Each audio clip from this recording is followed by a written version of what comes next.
We talking about sports, get ball. What it do, baby? Yeah. What up, you number one podcast listeners? We're finally back. A little brief hiatus. Life going on, as you guys all know from my last episode, but Prem Brulee's back and better than ever. Number one podcast in your headphones. And this episode, I am joined by the man, the myth, the legend, Mr. 4.7 second 40-yard dash himself. In my prime. Not right now. 4.7. Put it on the board. I don't Thomas know what to Lewis. tell you. Wake up out of my sleep and do it. How are you guys? Thanks for listening. I'm happy to have you, man. I figured after a long hiatus, you were the right person for the job because we have a lot to go over, and I'm counting on you for your hot takes. Oh, I'm a huge asshole, so I'm ready to put it on record. Let's get it. But you number one podcast listeners know the deal. First, we got to hit you off with the sponsor. This episode of the Prem Brulee podcast is brought to you by Urban Exterior Co. For all your roofing, siding, and gutter needs, please visit urbanexteriorco.com. That's URBANEXTERIORCO.com. The number one roofing, siding, and gutter company for the number one podcast in your headphones. Don't you ever forget it. Can I ask you something? Yeah. Do they do roofing? They do roofing. Do they do siding? They do gutters? They do siding. They do gutters. So they do everything. They do frickin' everything, let me tell you. And they got... Wow. Where else do you need to go? And they got a fire logo, too. I think you would approve. You being the artistic and brand forward person you are. I'm going to check it out, and I will let you know if I approve. I knew the URL because of the ad. Oh, that's a pretty sleek logo right there. That's pretty sleek, good. Isn't it? I always tell people if you're low, it's so much easier to do something safe and sleek like this because it looks modern, as opposed to trying and fucking up. Exactly. So they did a good job. They did a good job on this logo, which represents the great job they'll do on your roof rejuvenation. Wow, you can't beat that. Go hit up my dude Austin and Urban Exterior Co. All right, you number one podcast listeners. After a hiatus, we have a lot to go over. So first up, yeah, fam or nah, Thomas. I'm ready. Last time I recorded a sports-related episode, we were heading into the finals. So the finals wrapped up, and we went through an NBA offseason. So I got a few things to hit you, and then you hit the number one podcast listeners with whatever you're feeling, all right? Let's do it. So first up, the storylines. NBA Finals up first. The Suns went out to a 2-0 lead, but then the Bucks rattled off 4 straight wins to get their first title since 1971. Giannis Antetokounmpo had 50 points in a closeout game. He's the MVP of the finals. Just an absolute masterful performance in the finals. Totally came to play and proved why he's been a multi-time MVP winner. Then, in the offseason, of course, the NBA draft kicked things off. No surprise, Cade Cunningham went number 1 overall to the Detroit Pistons, and Jalen Green in his sparkly pinstripe suit went number 2 to the Houston Rockets. Then you had dominoes start to fall. Russell Westbrook, Carmelo Anthony are now Los Angeles Lakers. The Lakers roster is very old, as you no doubt have seen and read, you number one podcast listeners. The Miami Heat added Kyle Lowry and PJ Tucker. The Chicago Bulls added Lonzo Ball and DeMar DeRozan. The Knicks added Kemba Walker, Evan Fournier. The Sixers are still reportedly shopping Ben Simmons, according to news reports. In the meantime, they extended Joel Embiid, re-signed a whole bunch of other people. And then Steph Curry signed another $200 million contract. He's the first player in NBA history to sign a contract like that twice. So he's had 2 $200 million contracts, so good for him. Deserves it, yeah. Yeah, all that stuff.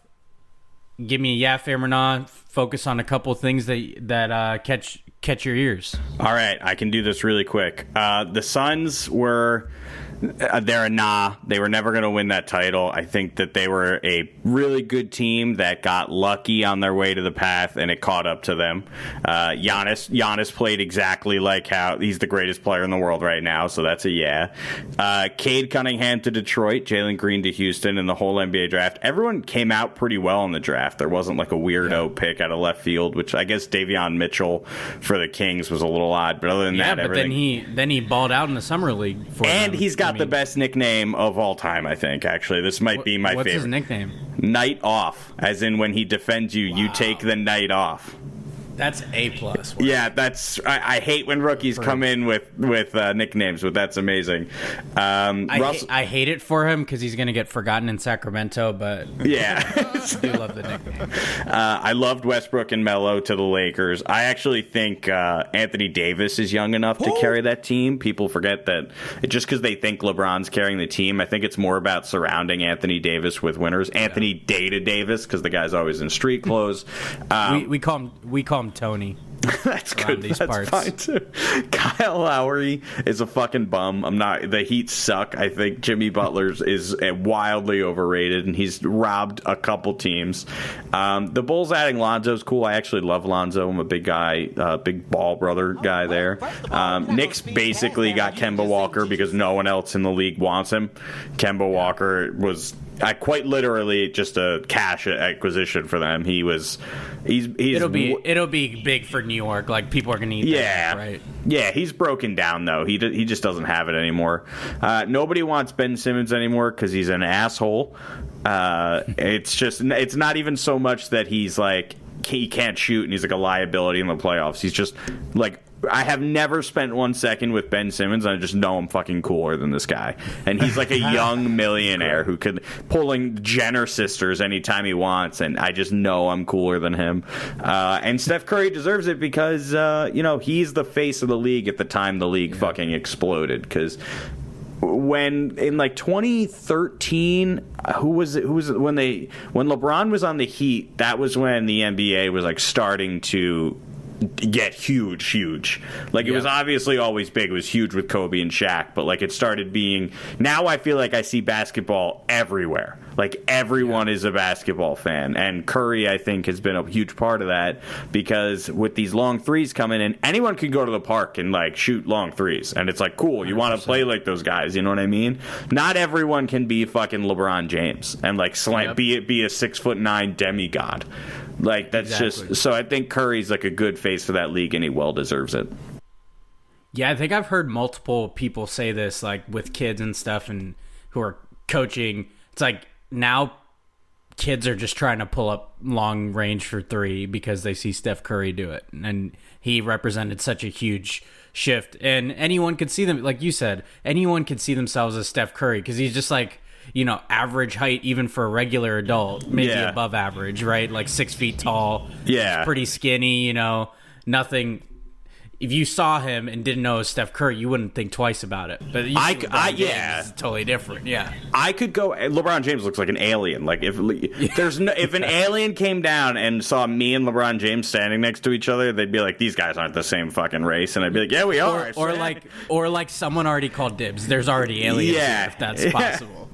But the thing with like Curry and like all the 3-point shooting that's kind of taken over, and why he deserves that contract, there's actually nothing stopping you or I from going out, practicing 10,000 threes a day, and getting our way to the NBA just by being a lockdown 3-pointer, except we're lazy pieces of shit.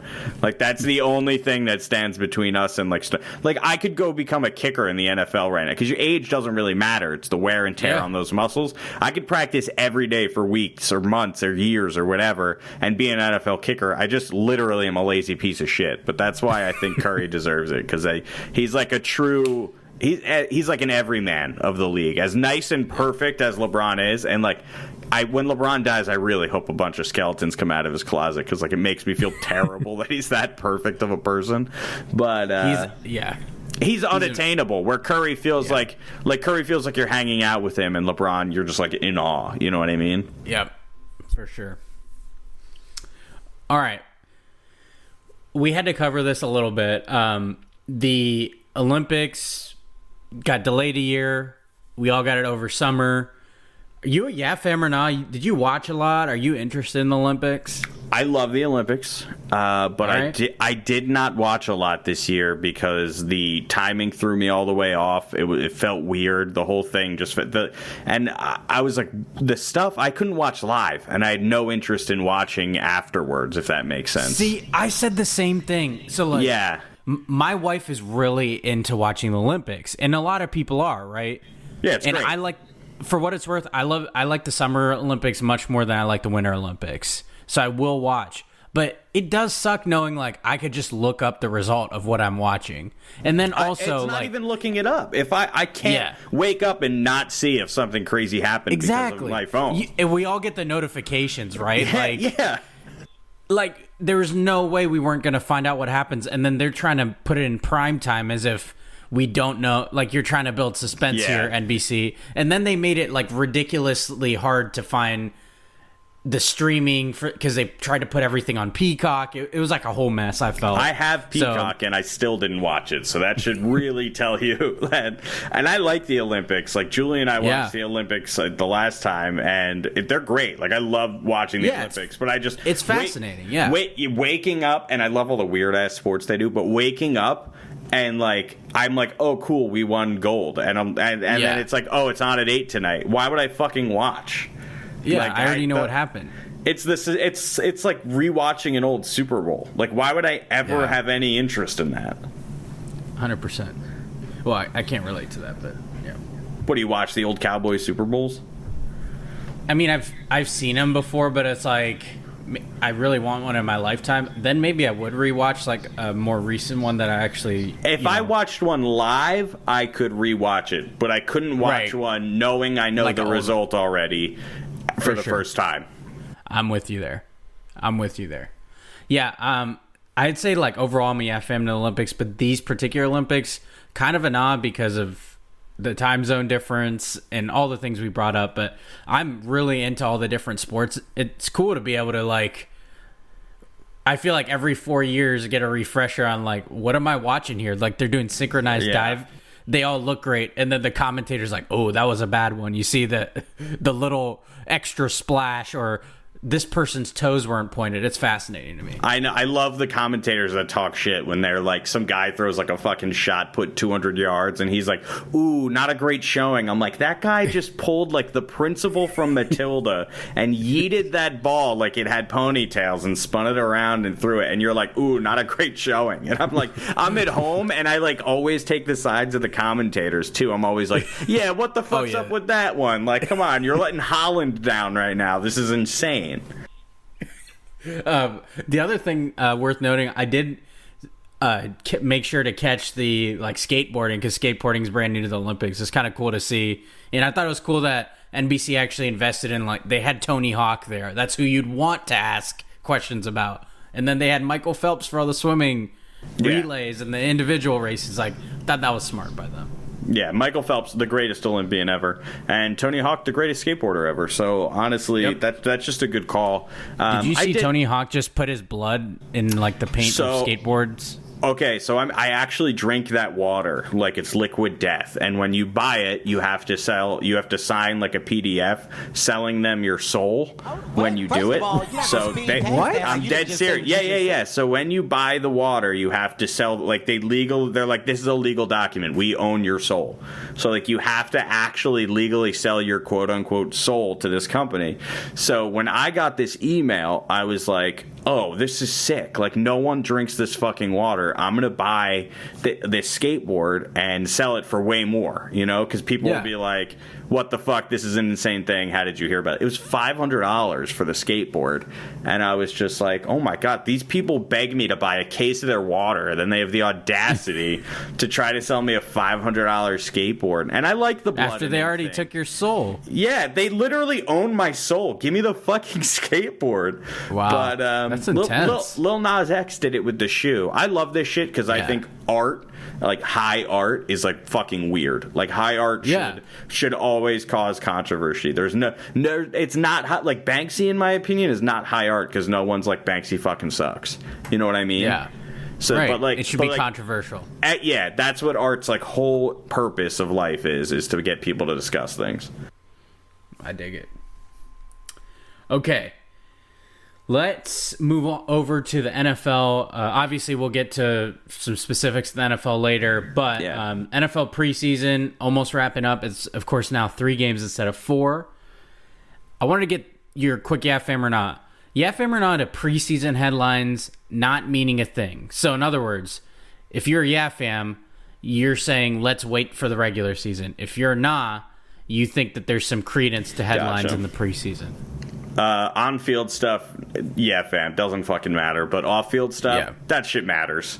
But the stuff that happens in the game doesn't matter at all. Literally none of it matters. It's practice we're watching. I played, ran a 4.7, easy. 4.7 guy.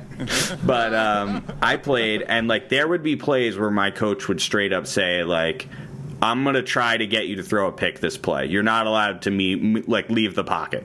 So I would go there and everything would be double covered and I'd have to make this like impossible throw, right? So I throw the pick. Now, I know I don't feel bad because I know my coach just told me, hey, if you have to, throw a pick. I just want you to practice making these throws. Like, don't throw it away. Don't play it safe.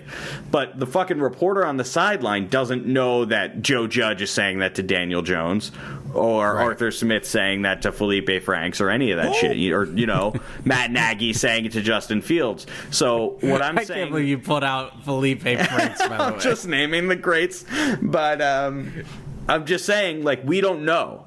So it means nothing. It means because we don't even know if what we're seeing is effectively what we think we're seeing. Like Zach Wilson, they came out and said, like, oh, he threw picks in practice. And Robert Saleh came out and said, yeah, we actually told him he wasn't allowed to throw off his foot. Like, he had to stay flat-footed to throw. So, like, of course he threw a pick there. We're just trying to work out these tweaks and teach them how, like, what not to do, how to not do it, when to do this, how to react when things are this bad. You know what I mean? So, like, if they mean fucking nothing. And I love when a coach, like, schemes up something so the defensive guy gets a sack because he knows he can't touch the quarterback. They'll be like, oh, yeah, the right tackle, I just want you to fucking pull left for no reason and let this end come through to make them feel good. And then, like, fucking Peter Prisco or some bullshit reporter is like, oh, he looks like fucking Aaron Donald out there today. Like, it means nothing. It's practice. They don't know what they're watching. Yeah. They have no fucking clue what they're seeing. They have no idea. I'm a yeah fam as well. I want to wait till the regular season. There's just so much smoke in any head. I mean, obviously I'm a Cowboys fan, so it's always going to be on every TV show. But this Dak Prescott saga with his shoulder, it's like, oh my god, one day he's not going to be fine all year. The next day he's totally 100%, doesn't have a pitch count. It's like, let me just get to the season already. Like, it's just, the preseason is what it is. It's for the people a lot of times you haven't heard of making the roster. It's the last guys on the roster fighting for spots, and that's what it's great for. It's cool to have football back on screen. That's all exciting. And it's cool to see some of the rookies get some experience on the field. That's pretty much where I leave it. Yeah, it's just it's organized practice. That's all the preseason is. It's not even as competitive as people think. And everyone always says, like, oh, these guys are fighting for their jobs and all this stuff. A lot of the times, like, the coaches will tell that, and I don't know if I'm revealing a source per se. I had a friend who played in the NFL. You did too. The tackle. Yeah, Mike Adams. Yeah, he'll tell you the same thing. A lot of times they'll tell you, hey, I want you to fucking listen. Like, I want you to not use your instincts. I want to see how well you can listen. So if they let a guy blow by them, but they picked up the guy they're supposed to, for all we know, the coach was trying to test the fullback or the halfback to see if they would pick up the other guy. So where it would look like you do something wrong, actually your coach is very happy with you. Yeah. Because you did exactly what you were supposed to, and he got to look at somebody else, and then it looks like you fucked up, but really the other guy did, but you have no idea. So they have no fucking clue. That's why Pro Football Focus is, like, heavily questionable, because they also have no fucking clue what the intentions of a play are.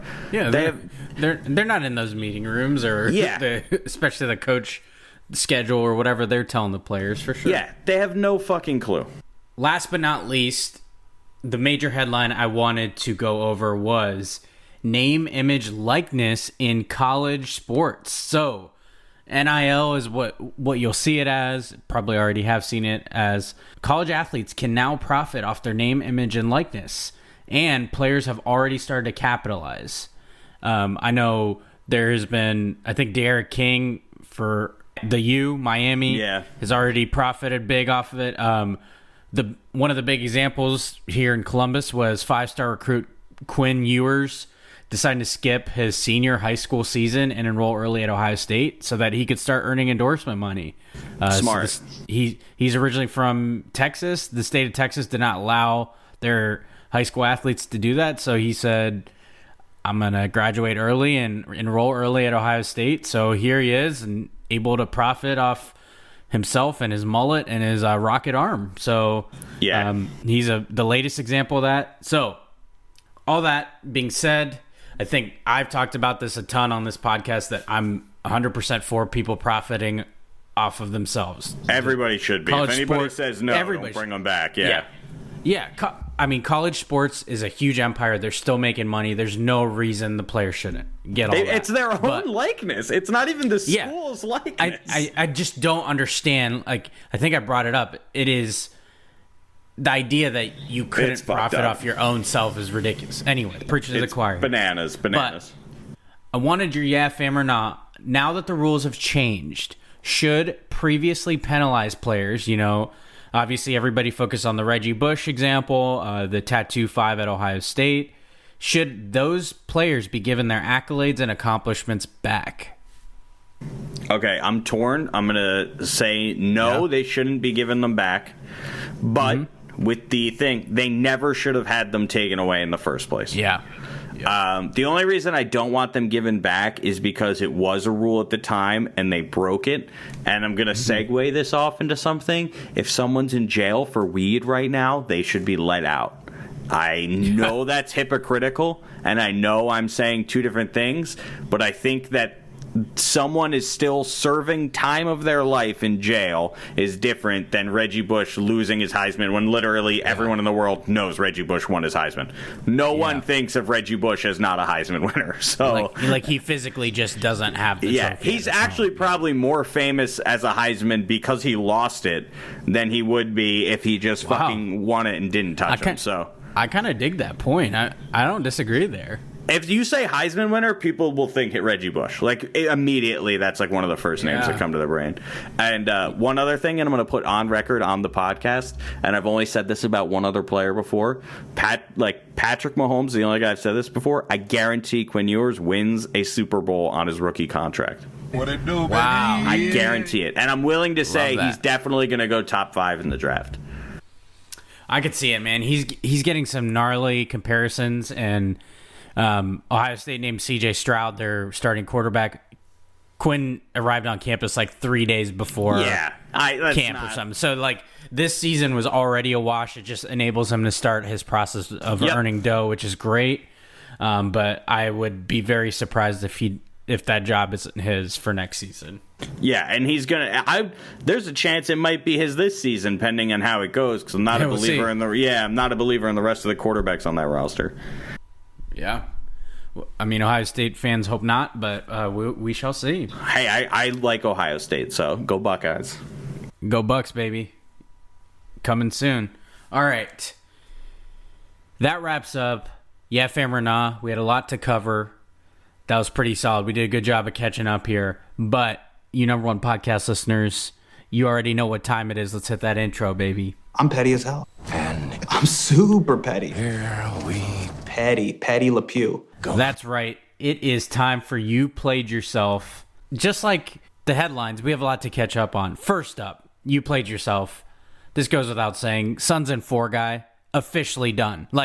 I think you and I talked about this. He was done a long time ago. They got one sweep in the playoffs. Suns and 4 guy, rest in peace. Stop letting this dude make money off of just some stupidity. And I want to say, it was very cool during that sweep. He deserved every bit of it. But once it went over, it should have been over.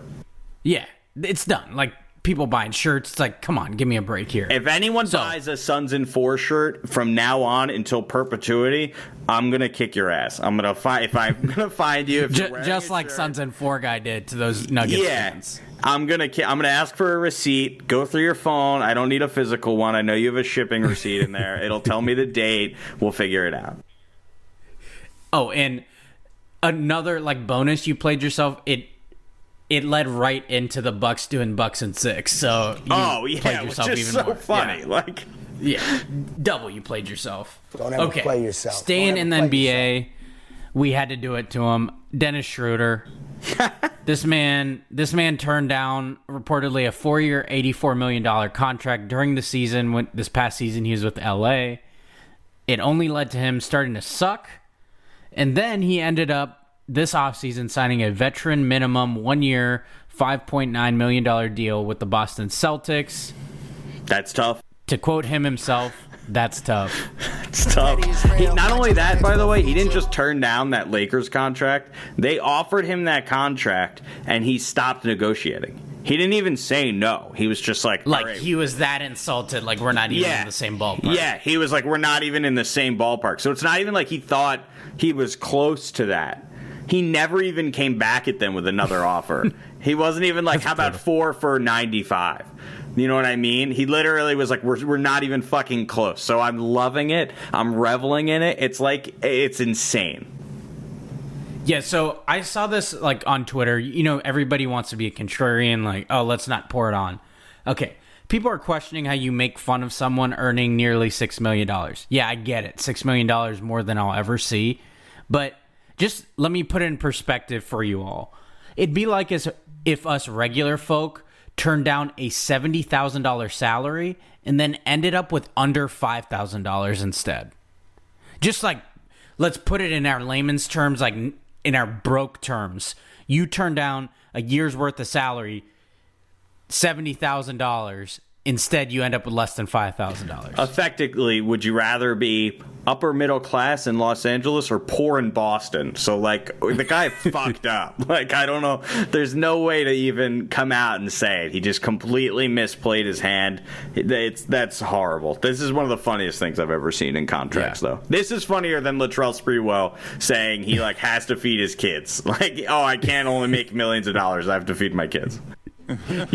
Yeah, they're struggling. Okay, I kind of wanted to let you have this next one if you wanted it, because it has to do with your Minnesota Vikings. Not only do we have, I believe, the worst vaccination rate in the league, Mike Zimmer is like avidly, they just had an infectious disease expert come speak to the team, and Kirk Cousins, and people are spelling Kirk with a Q and Cousins with a Q, which is just like beautiful.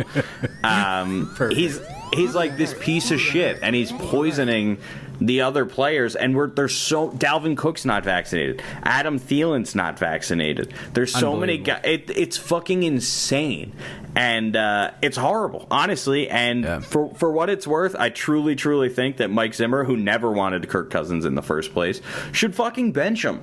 He should put Kellen Mond in there. I think every non-vaccinated player should get fucking benched, should sit down. I think the NFL should mandate it. They're a private business. I agree. I believe they're registered as one, and I don't know what to tell you. Like, from the bottom of my heart, I'd like to take this chance to apologize to absolutely nobody. If you're not vaccinated, you shouldn't be able to be in a job like that, making millions, and risk other people losing millions of dollars. This isn't. I know this is insane. This isn't your third grader being fidgety and not putting a mask on. This is a fucking grown man being paid millions of dollars, and instead of getting a vaccine that every smart person is telling him is safe, he thinks he's not only smarter than them, but he's not even willing to appease them and just go on and produce. So honestly, these people should be fucking cut. The NFL just said you can't cut them just because they're not vaccinated. I don't know if you saw that. Oh, I did not see that. So the NFL just came out and said you can't just cut people because they're not vaccinated. And it's like, you ever play fantasy where it's like, oh, you can't drop a guy if he has more than like 100 points for the year? Yeah. It's like that. You can't cut a guy if he's unvaccinated if he makes more than X amount of money. If he's made a Pro Bowl in the last 2 years, there's like protections to these fucking guys, and it's quite the opposite. Colin Kaepernick doesn't have a job, and Kirk Cousins, what he's doing is like infinitely worse. It's Colin Kaepernick at worst was a distraction and maybe a locker room problem. At worst. At worst, Kirk Cousins could literally murder his teammates. Yeah. This isn't close. 100%. That's not hyperbole. Like, that's absolutely... No, I'm dead. Yeah, none of that's... He could literally... Mike Zimmer lost his wife of natural causes very young. I don't know what to tell people. This is insane. He's like begging his team in front of the press, which is like so not him either. He's not a big... It's fucking insane. It's crazy. Absolutely crazy. Get your fucking shot. Don't ever play yourself. Got a couple baseball-related ones, and you're especially going to love these because they're purely for me, baby. Okay, cool. All right, MLB All-Star Game, you played yourself, and it's not... Let me just go over some headlines first before I get to the you played yourself part, because I figure it was like worth mentioning a few things. Vlad Guerrero Jr. won MVP of the All-Star Game. Pretty cool to be able to see these players we grew up watching, their sons actually doing amazing. Pete Alonso, the Mets, won back-to-back home run derbies. And awesome. Shohei Ohtani just continues being like the most ridiculous version of like a little league player I can think of. He was in the All-Star game as a starting pitcher and then led off at DH, and he's still just hitting bombs for the Angels. And somehow... By the way, bonus, you played yourself to the Los Angeles Angels of Anaheim, have two of the most legendary talents ever, only for them to continually miss the fucking playoffs. Never seen something like it. So, congratulations. But let me sound this petty alert real early here. You played yourself to the MLB All-Star Game because shout out my Astros players for sitting it out. Sound it, baby. Petty alert, petty alert, petty alert. You played yourself All-Star Game. Did I watch any of it? You bet your ass I did not. I will say, real quick, yeah. Is Ohtani the coolest player we've ever seen? Like, in our lifetime, I would say so. Like, Bonds wasn't cool to watch, I'm going to be honest. Bonds was amazing. No. But he wasn't cool to watch.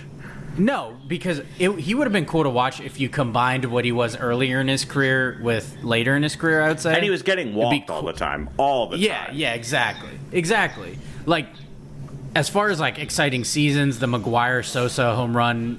Oh, yeah, from our childhood. Title was... That was, yeah. But, like, individual player, it's ridiculous watching. He's dominating on the mound and then still in the lineup hitting... That's like what dreams are made. You're so used to playing Little League, and the best player does that, and he's doing it at the highest level, the highest league in the entire world. It's absolutely fucking bananas. bonkers. It's being wasted on the Angels. That's my only... Well, fuck them. That's the only shitty thing. Okay, next up, I had to do this. Aaron Judge, you played yourself...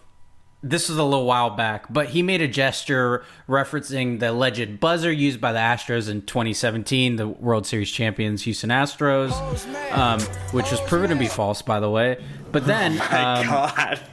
He made a gesture in Minute Maid Park, but then later that game, Jose Altuve hit a walk-off dong to beat the Yankees, whereby his teammates decided to rip off his jersey just to then expose the tattoo that he said he was protecting at the time. So, this goes out to you Yankees and Dodgers fans especially. And Thomas, I figure you're the perfect person for this one. It's been 4 fucking years of the Astros occupying that space in your head for free, and you played yourself, baby. Congratulations. You just brought them up. You just brought them up. This is my shtick. You played yourself rent free. I don't even think about them at all, bro. I need you to know this. It's actually, you know what? They're occupying expensive space in my rent, but the good news is I go with urbanexterior.com to take care of all of my roofing, siding, and gutter company needs, so it's okay to pay that extra money. Hey, I love that. We should have led with that one. Okay. You played yourself. Let's move on from baseball here. You played yourself goes to me and other Cowboys fans with this nagging shoulder injury for Dak. Setting up for disappointment already. The highs, the lows. The season hasn't even started. And here we are being jerked around by all these headlines. So here we go again. You know, you're going to have some Cowboys fans with this false sense of hope and others like me who are pessimists and think it's already doomed. And newsflash, that defense is already doomed. But anyway, I'm going to set myself up for failure, get my hopes up, just for them to be shot down. You like clockwork, baby. What a pathetic fraternity Cowboys fans are. You ever, like, see one in the public and you give them, like, a head nod? No. Because, like, every Cowboys it's embarrassing. Every Cowboys fan just looks like he beats his wife, like, innately. Like, you take a look at him and you're just like, oh, that poor woman. Like, every single time. I've been to a few away games, and they're just like, it is embarrassing. You feel secondhand embarrassment, and then people look at you as if like, oh, is this your guy? Yeah. Like we all know each other. Yeah, like, oh, this is your fucking boy. He's a clown. Yeah, exactly. Like, I tried it. I'm not. This is a stranger. I don't know. This guy I don't fucking know him. I don't talk shit like this. I've seen too much pain in my life. I respect the type of fan like when you're constantly get your hopes shot down, like somehow you still come back like more wild than ever, talking even more shit. It's like, I just don't get it. How have they not beat you down at this point? Especially a team like the Cowboys. It's been like so dramatic how much they've broken our hearts. It's like, how do you keep coming back talking shit?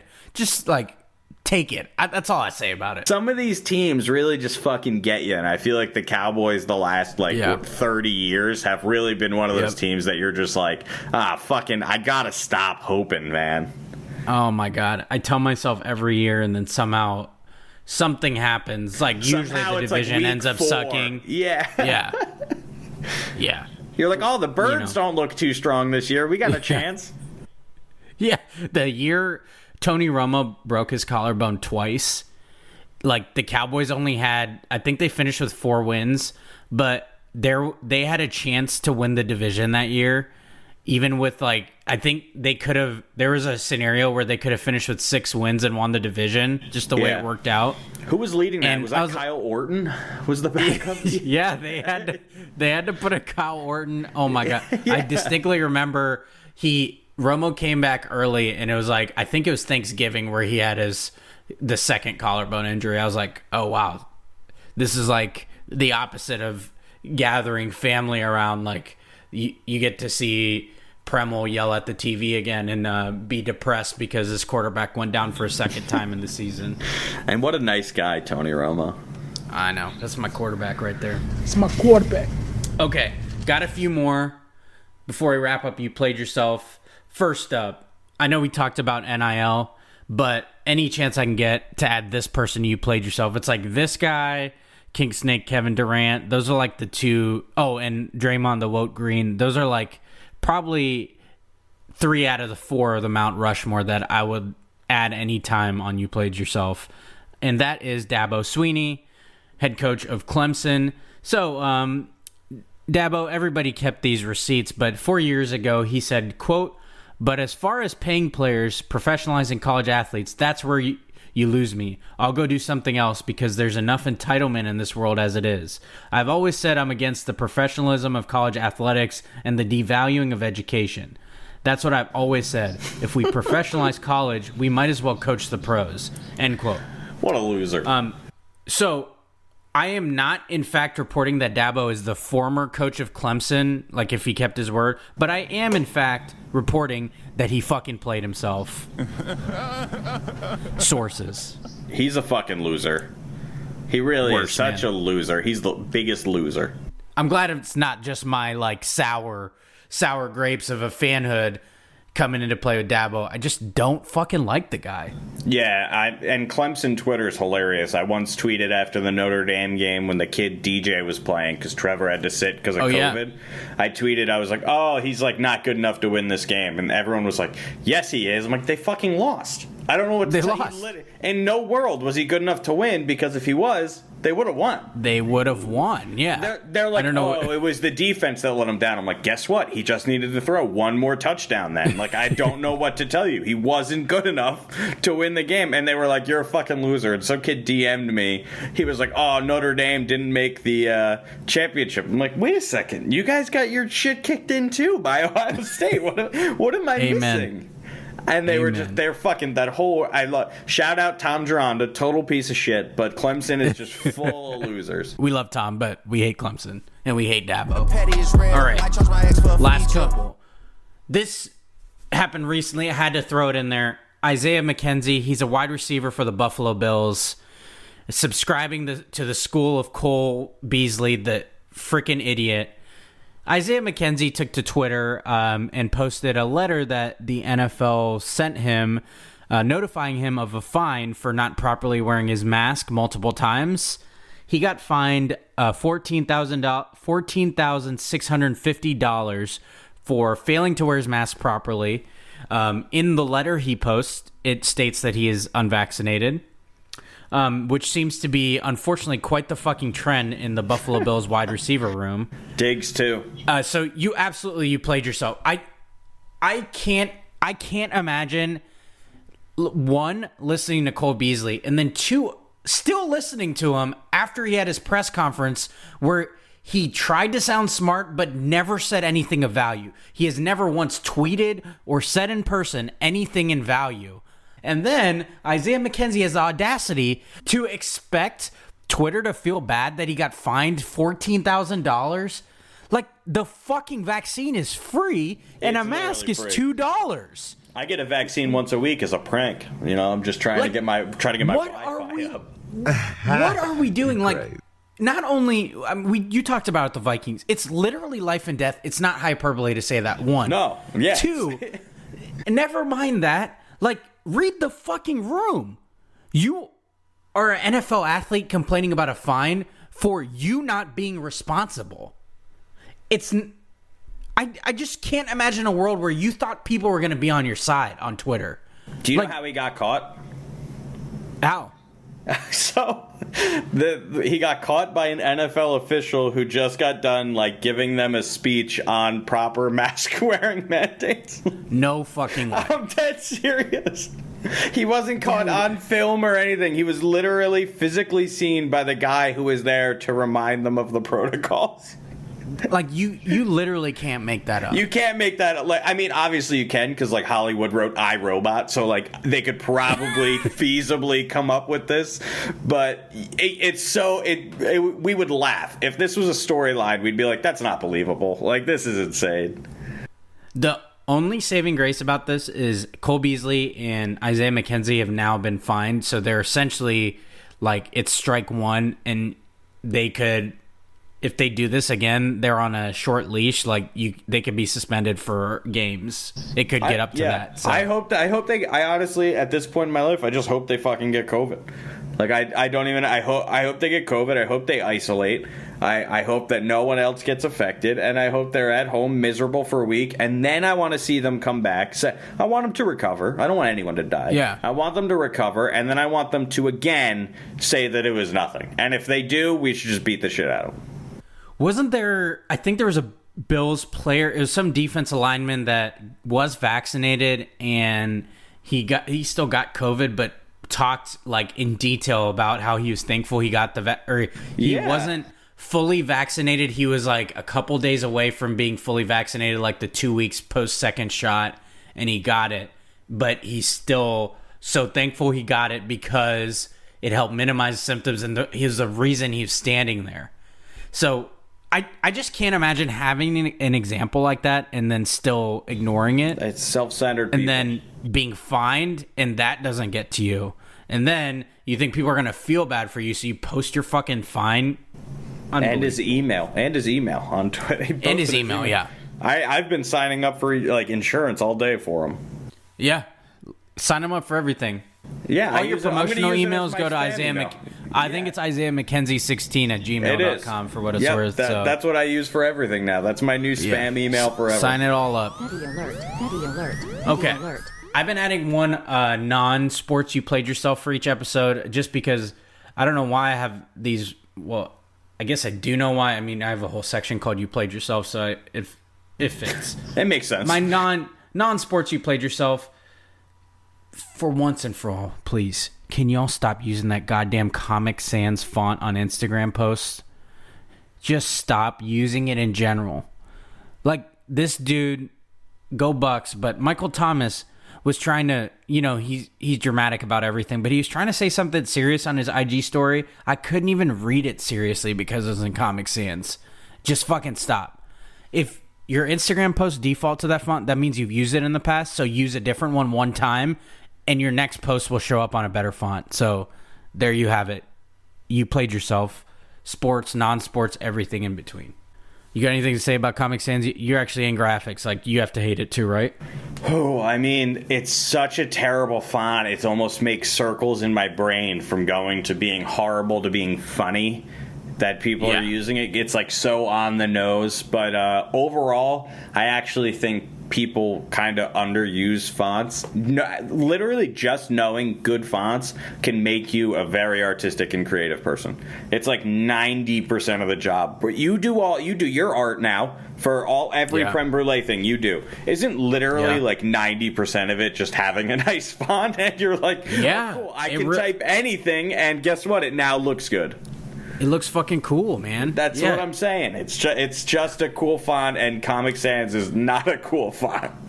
Like, you see every decal on every car is like monotype Corsiva or Papyrus. Like, just fucking stop.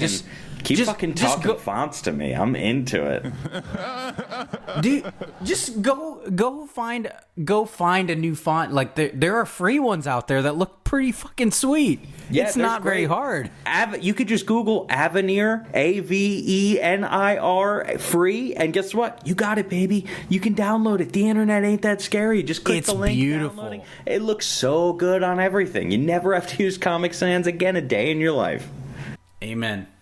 This is an anti-Comic Sans world right here.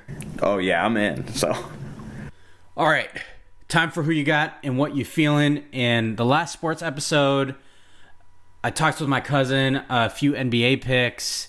At the time of the NBA playoffs, we picked who would make the finals, and I picked Bucks and Suns. At that point, it seemed pretty obvious. Like, the Clippers were without Kawhi at that point. And the Hawks made a really great run, but just seemed like just wasn't their time yet. And my cousin picked Suns versus Bucks as a pretty obvious pick anyway. And then we went over head coaching vacancies. So now, since then, they've all been filled, but we went over what we thought were the best head coaching vacancies. My cousin hot-taked it and went with the Pelicans because of Zion. I don't know what New Orleans' plan is at this point. They traded away like Steven Adams. They have Jonas Valanciunas now on their team. Yeah, Zion's leaving. Yeah, I don't think he makes it past into a second contract, but we'll see. I want my top opening being with Portland. They ended up hiring Chauncey Billups. Horrible.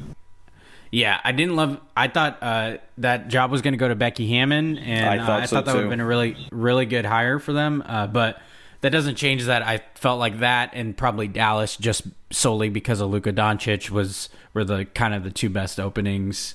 Boston was pretty good too, but I don't know if I trust Brad Stevens running the show. Okay, this week wanted to have like an all-encompassing pick. And I wanted to pick your brain about QB battles in the NFL because you're a resident, scouting guru here. But first, we talked about the Olympics. Saw this right after the Olympics finished. You had the opportunity to train for 3 months straight. We were talking about how lazy we were, but imagine if you had the work I ethic. Actually tried for 3 months. Yeah. What do you think you could at least get a bronze medal in? What event do you think you could actually get a medal in? Out of any of the Summer Olympic events. Do they have to be solo or team? It could be team. Well, I mean, I'd get a gold if I could play on the USA team. I don't even have to fucking do anything in basketball. The basketball team? Yeah, that's true. I'd literally get a gold medal. Like, I'd just be out there. That's I'd give true. them You 6 quick fouls. You wouldn't have to go out there. Yeah, so that's a gold. So we're gonna say that one's a little too easy. I'm gonna go a hot take here. I'm gonna say maybe sailing or archery. Okay. I just feel like archery's one of those things that, like, once you get it, you get it. Yeah. You know what I mean? Like, I feel like the first time I pull a bow back, it's going to be horrible. But, like, the 1,000th time, it's got to just be a whole muscle memory thing, right? And so many people tie in archery because there's, like, a plateau. You know what I mean? There's not, like, a more center you can hit or whatever. And then off chance, give me, like, fucking diving or something. Just because, like, diving has judges, and it's, like, infinitely easier to win something with a judge because you basically just have to impress them or be cool. So, like, maybe I'll be like, oops, my butt fell out. And, like, this is funny, right? Give me the fun. I'll work it up for. I'll be, like, the first funny Olympic diver. Like, I'm grabbing bronze. I dig it. Okay. What about you? I like the archery take. I was thinking, like, some of the shooting events, kind of the same thing. Like, if you could get with a really good trainer, I think they have, like, I think it's called Pistol, is the official event. But I was thinking one of those, like, I think if you got with the right trainer, you could actually get decent at it. I'll hot take it like you do with diving. How about that? How about handball? I thought that looked fun as hell. Handball looks fun as hell. You're right, and I feel like the Olympics actually just have, like, the only people that play handball. So I feel I feel like we could join their ranks. Yeah, that's what because I'm thinking to myself, it's like I'm slow as hell. I'm no 4.7 40 guy, so track's out of the question. You'll get there. I would run the single 40-yard dash versus your high school friends. I'm at least getting bronze versus the two of them, so let's go for it. The other thing I'm not going to be anywhere good at is any event related to the pool. So I was like, that eliminates quite a few events right there. Obviously, that's why I thought diving worked, because it's not really, you're not swimming. Yeah. I'm just jumping essentially. I just really don't think I'd be graceful. I don't think I have it in me. Maybe you would be better than I would at that. I would be like cannonballing it as a joke. But that'd be funny, and you just need one judge to give you a 10, and you're like set. Yeah, like you would need to stack the judges. Like, imagine it's the Olympics. Okay, you have like this dramatic walk up to the end of the diving board. You sail down, you start to fail over. You just do like a 60-foot belly flop. You're wheezing. They have to pull you out of there. The judges are losing it. It's the funniest thing I've ever seen. I need you to be on the judging panel if that's the event I'm picking. I would definitely bring it. I'd be like, honestly, we should reward his gall because that was fucking hilarious. Like, who does a 60-foot belly fucking flop? Badass. Yeah, like that's the most alpha move I've ever seen. These are 10s or 5s, whatever they grade diving. I've never watched it. Hell yeah! All right. Now on to the NFL. Wanted to pick your brain here a little. Some QB battles have named their Week 1 starters. Some teams have named their Week 1 starters. The Chicago Bears named Andy Dalton their starter for Week 1. Who? The Jags, no surprise here, named Trevor Lawrence starter.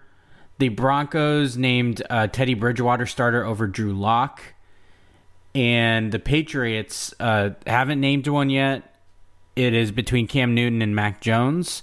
Bill Belichick has been pretty steadfast saying it's Newton's job. I mean, he played last year, so I think he's went on record saying like Mac Jones would have to do something substantial to overtake that. But speaking of COVID protocols, Newton had some misunderstanding. He went to go see an expert or something. But anyway, he had to sit out for 5 days from practice due to COVID protocol.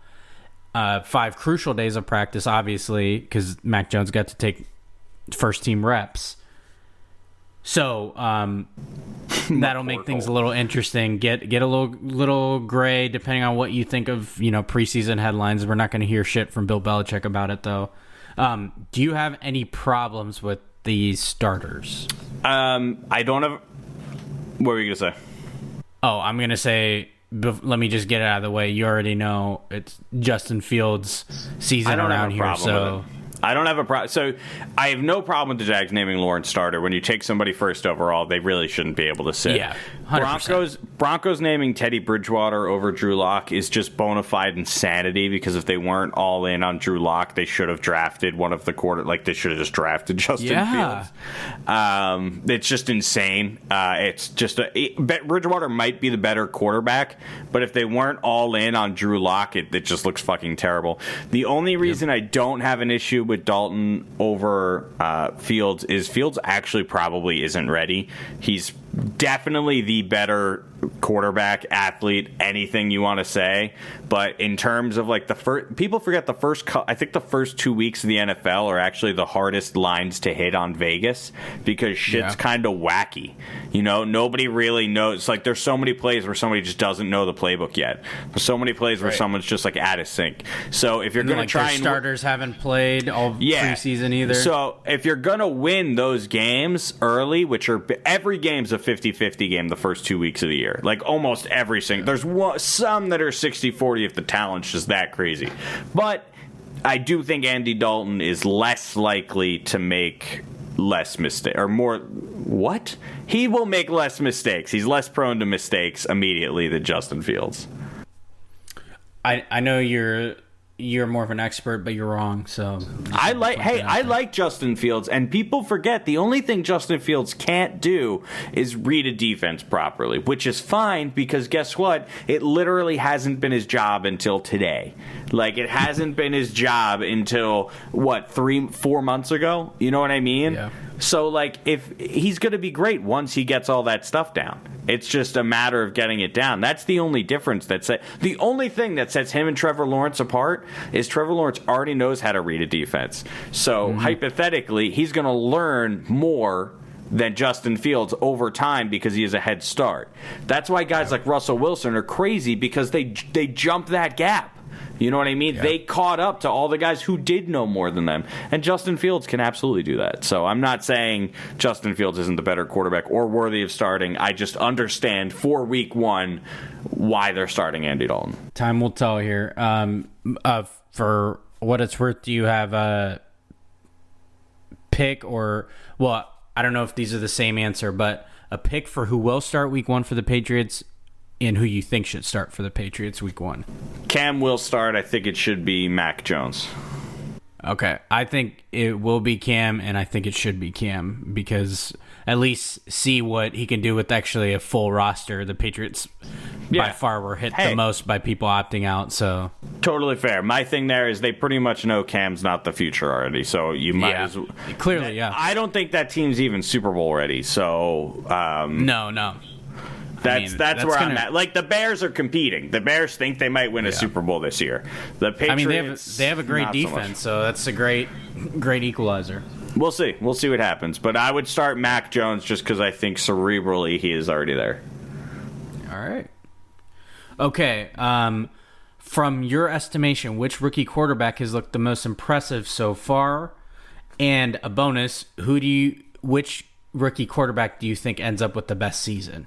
Fields has looked the most impressive. Zach Wilson will have the best season. All right, I like that.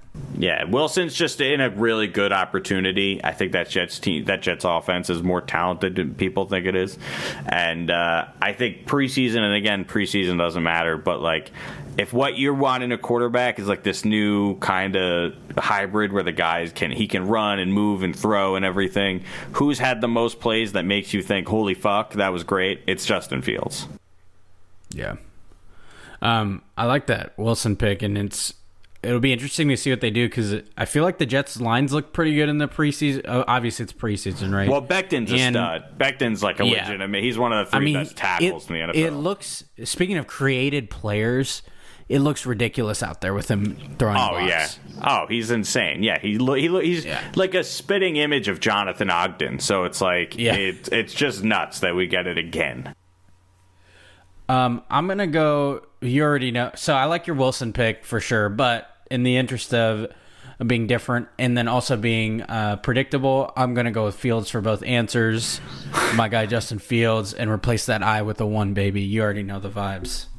Oh my God. I just think Justin Fields isn't going to get enough opportunities to have the best season. Oh, it's going to be like Deshaun Watson. The Texans Bill O'Brien maintained that Tom Savage is going to be their quarterback. Took him one half of football before they replaced him with Deshaun Watson. Justin Fields, maybe I'll give him a couple games, but you better put his ass in. Matt Nagy, you're not hired for a long time, man. You got to save your own job, and you already know who gives you the best chance to do that. It's true. All right. How about what are you feeling lately, man? I've been really into like watching super old movies. So I found out YouTube has like a giant collection of these movies from like the 40s and like these silent films and all this stuff. And turns out it's fucking awesome for background while you're working. So like low key, I love just putting on like an old ass movie, not paying attention. I don't give a fuck because the movie's boring because all movies suck. And just throwing it on in the background. But it's like a podcast almost. You know what I mean? It's like I'm listening to it's an audiobook, but someone filmed it. Yeah. So it's like cool. And there's people that actually take these old movies and do voiceovers. They basically put sound to silent movies. No way. Yeah. So I thought that was cool. And someone turned me on to it. So now I kind of listen to them. And it's kind of cool to hear. So that's what I'm into. And it's the weirdest what I'm feeling I've ever done. Yeah, that's because I was literally about to follow up with how do you watch those? Because I've always had trouble with old movies. Like, I don't do well with black and white. And it's like one of those things like we were talking about with the Olympics. I can't know that there's a better quality out there and then purposely watch something that's worse. I put them on in the background, but I will say I've recently switched from I can't work with music anymore. So I went from music to podcasts, and then from podcasts to YouTube videos. Now from YouTube videos, I'm on my way to old movies. So, but I'm with you. Every movie made before like 2000 fucking trash. Literally, there's not like what the first good movie that ever came out was 50 First Dates. Like, and I stand by that adamantly. Like, that's the greatest film of all. That's cinematic genius. Like, I don't know what to tell people. That's the greatest. How you feel about The Wire, that's like how I feel about 50 First Dates. Like, it's just so fucking great. Like, there's no anyone. You could take like a child with bone marrow cancer. He'd throw him into 50 First Dates, and he'd be like, zap me in with some radiation. I have to live more. I want to watch that again. Like, I'm telling you, this movie it's so good, and people are always like, oh, it's so dumb. It's such like a rom-com. It's so silly and stuff. No, it's fucking perfect. It's like just the best silly movie ever. If you don't feel good after watching 50 First Dates, there's no heart. There's no soul inside you. You are dead. You are numb. I can't believe you go, all movies are bad, and the one you throw out there is 50 First Dates. It's like the pinnacle of comedy. It's so great. She forgets every day. I can't. You know what? I'm not going to describe the plot of 50 First Dates. I know you've seen it. Watch it again. Listen, it's so good. And they mentioned the Vikings. They're like, oh, Culpepper's going to throw a pass here. I'm like, I love Dante Culpepper. So this is like just a movie made for me. This is like the 4.7 40-yard dashes of movies. Well, both because they were basically both it claims to have happened, but true. Line it up. I will lace it up. All right, give me 2 weeks. Let's see what 40 I run in 2 weeks. I'll film it. Do you want to tell the number one podcast listeners what you ran today? No. Okay. Let's save it and see what I get in 2 weeks. Give me 2 weeks to train, and we'll see. And I thought I was slick, too. I'm telling you, I was fucking hauling. I was like, there's no way I'm going to survive. Like, I was like, I'm going to fall off. And then I get home, I check the thing, and so the way I'm electronically timing it is I have it set straight so I can see the front and end of the 40 yards. And then I'm recording, and then once I pass the line, I'm taking that time to the time I cross the line. And I can look at it in Adobe, so I get like an electronic timing essentially, and it was not fucking kind to me, like at all. It was very upsetting. I kept seeing it, and I was like, all right, I was going through, I'm like 4 or 5, I'm like halfway there. Wait a second, this can't be right. But I'm just saying, I ran a 4.7, and I'm blazing fast. I will run into any movie theater playing 50 First Dates at a 4.7 clip, guaranteed lock of the century. You'll do it popcorn in hand too. I will bronze medal in watching 50 First Dates, 100%. No, you a gold medal. Nobody else is competing in that way. There's not. I know the movie. There's no way Adam Sandler knows that film better than I do. There's just no way. And he lived it. Absolutely. He lived the 50 First Dates. Amazing. 50 First Dates super fan. So, what are you Thomas feeling? Lewis, What are you feeling, Premal? What am I feeling? Mine's sentimental. I'm feeling, I did that episode with my wife, and I'm feeling all the people we heard from who appreciated our episode and us sharing our journey. And just, I'm feeling like being appreciative of my wife and our growing family, everything going so far so good, knock on wood, all the good stuff. But I'm just feeling sentimental about our growing family, and the response from our last episode. It meant a lot that it resonated with people, because that's what our goal was when we recorded it. We wanted it to help people, or hear our story and feel comfortable talking to us about it, or sharing with whomever they feel they're comfortable sharing it with. So definitely feeling that.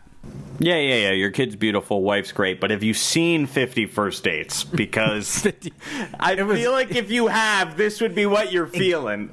It gave me the same feelings that 50 First Dates gives the general public. There you go. Honestly, just compare the life of your child to 50 First Dates. So yeah.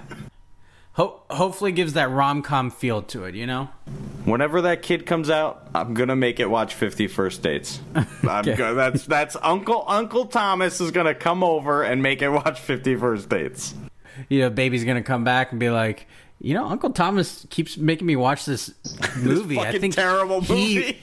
I think he's like Drew Barrymore in the movie. Keeps forgetting that we've seen it. Oh my God! See, that could be the thing. I could trick them and be like, "This is a real disease," and then the next day I could be like, "This is a real disease." Just so you know, like, people have this every day. I suggest people watch 50 First Dates. I'm like, guys, you should watch 50 First Dates. It's very relatable. And the next day I'm like, have you guys watched 50 First Dates? It's so relatable. So I'll just mail the sketch into Saturday Night Live. They could do it. That seems up their alley. They're gonna be like, yeah, 50 First Dates was like 20 years ago. What the fuck is this person bitching? Why is he writing mail? Just text us. Carrier pigeon? What the fuck is that? Yeah, we spent a lot of time on 50 First Dates. We haven't spent enough time on 50 First Dates. There's never enough time. Anyway, let's hit that too much sense to wrap up this edition of Prem Brulee. All right, you number one podcast listeners, my too much sense for this episode. So, the motivation for this actually came from something we talked about earlier. Giannis Antetokounmpo dropped this knowledge gem in one of his press conferences during the NBA Finals. He said, and I don't know if this is credited to someone else, but he said it, so I guess maybe look it up if it's not him. He said, when you focus on the past, that's your ego. When you focus on the future, that's your pride. And when you focus on the present, that's humility. I was like mind blown. Like, that's an amazing summary to help you number one podcast listeners, help myself, be focused on the present. Too often we're focused on anything but what's happening right in front of us. We're too busy wishing for the next step in our lives, the next accomplishment. We straight up miss the beauty and the journey of getting there. And I love the focus on the past keeps you just right there. It doesn't keep you in the future, doesn't keep you looking forward. You focus too far in the future, you're not enjoying the journey. So this is a great reminder to enjoy that journey and focus on the present because it's going to be gone one day. So we might as well enjoy the journey and getting there. I think that was very well said. So I agree with literally everything you're saying. And on top of all that stuff, like when you are, like I think it's very important to focus on the present. And when you're in the present, don't just focus on it, but take it all in. You know what I mean? Yeah. Sometimes zoning out in the present is just as healthy and good. Yeah. I always say this, like, I got to remind myself of this. Like, I've told friends that are due to get married, we got this advice given to, my wife and I got this advice, like, at one point during your wedding, just kind of step aside and just be in the moment, be together with your significant other, and just, like, look around. It's like, just appreciate what's going on in front of you. And I was like, that's really good advice. And Steph and I actually did do that at one point. We kind of just were spectators looking at this event that was for us, but it was like a moment to take in all the good. And I think there's ways to do that even in days that aren't your wedding day, All I want for my wedding from you is 50 copies of 50 First Dates. All right. Oh, and inside each DVD case is a date idea. So every time Julie and I open it, we have to do the date. You know what? That's a great gift. You're welcome, me. That's a great gift, and it's not going to cost me a lot because like it's like $1 a DVD. Yeah, I'm sure you can get it pretty fucking cheap. Really giving me a cop out here, but you're welcome. You're welcome. Julie's gonna be like, "What the hell? This is the guy that gave us 50 I'm not even copies." Gonna mention it. I'm just gonna be like, "What the fuck is all of this? Who watches this movie?" Just get the thank you note, like, I guess thanks. Yeah. We write one back to you and it just says like pretty weird, and then the next day we write another one, and then the next day we write another one. I get thank you notes every day. Also, I could have just put 50 date ideas in one DVD, but I want 50 DVDs. Okay, you got it. Don't fucking ruin this. You got frisbees for your dog that way. Goodbye. Anyway, you number one podcast listeners, that does it for another edition of 50 First Dates, the number one podcast in your headphones. No, you already know. It's Prem Brulee. I want to thank you, number one podcast listeners, giving me a little hiatus. Make these more regular again, and I'm sure Thomas will come back talking about 50 First Dates because he'll forget that we talked about it before. So I want to thank you, Thomas, for being on this episode, and you number one podcast listeners, I want to thank you. You know the drill. Share, listen, subscribe, tell a friend to tell a friend. You know the drill, and we'll talk to you next time.